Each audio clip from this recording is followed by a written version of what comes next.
So here we are, the brush tool. So the brush tool is found on your toolbar. Right down here, it's this little icon. Right here, we're just going to select our regular brush tool.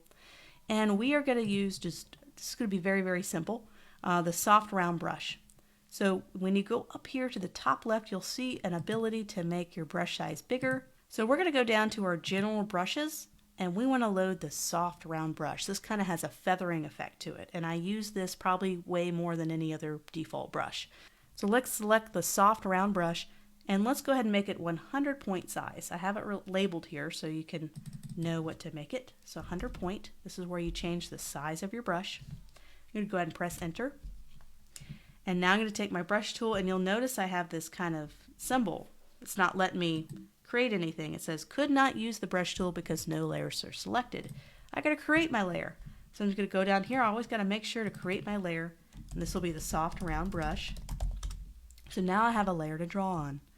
So let's change it. We can change it to like a gray or let's do blue so we can kind of paint over it and see how we do here. So we have a blue color. We're going to click and drag. So you'll notice I'm trying to do my best to match it, but it's not perfect. So we could try our little hold down shift trick. So I'm going to hold down my shift key, then click and drag, and I can make it a perfect, no matter what I move here, I can make it a perfect line.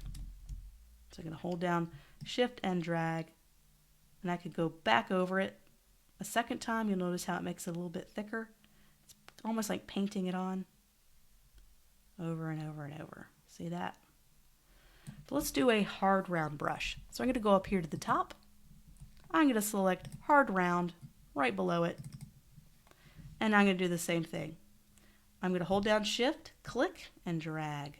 And so look at that. Nice, perfect size. If I were to not hold down shift, I'm not really that good with my mouse. So, so definitely holding down shift really helps it make nice and smooth. So let's reduce the brush size. Let's reduce it to 30 points.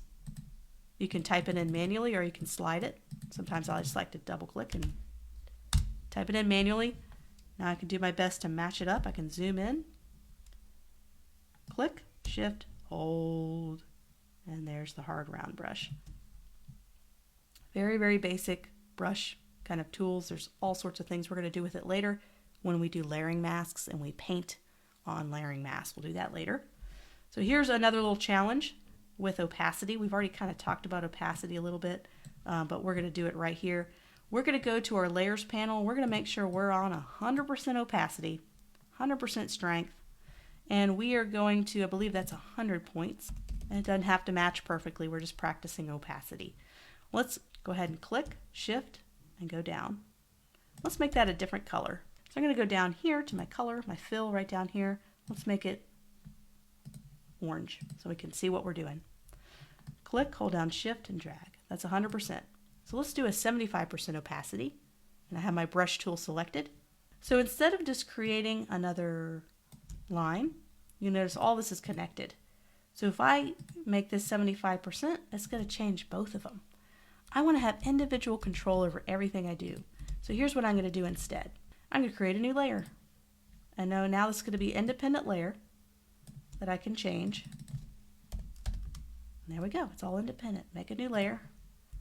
And definitely name yours. Sometimes I have so many layers, it's too long to rename stuff, but I highly encourage you to name your layers if you want to take the time. Some people are lazy, like myself. That's okay.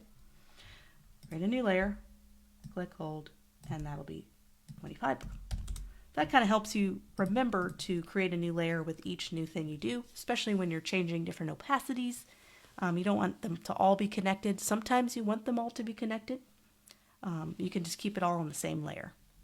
So we did the worksheet. There's only one little thing we have left as an extra challenge, and we're going to do that next. This is the very, very, very basics of Adobe Photoshop. This is great if you're brand new to Adobe Photoshop. Hopefully you got used to the layering system and just creating basic shapes and using the type tool. We're going to take what we've learned in the last 20 to 30 minutes and we're going to do the challenge right here. It's a challenge. We're going to create a simple social media post and we're going to put a headline on top of a photo And I'm even going to make it a little bit more complicated and throw in a couple shapes too. It's going to really help us practice that layering system. And then after that, we're going to start to tackle some pretty cool projects in Photoshop. So we're going to be able to go over these same tools over and over again with repetition so that you don't feel afraid that you have to master this before moving on. Just keep moving through those lessons and you're going to get really familiar with this just through repetition and practice and time.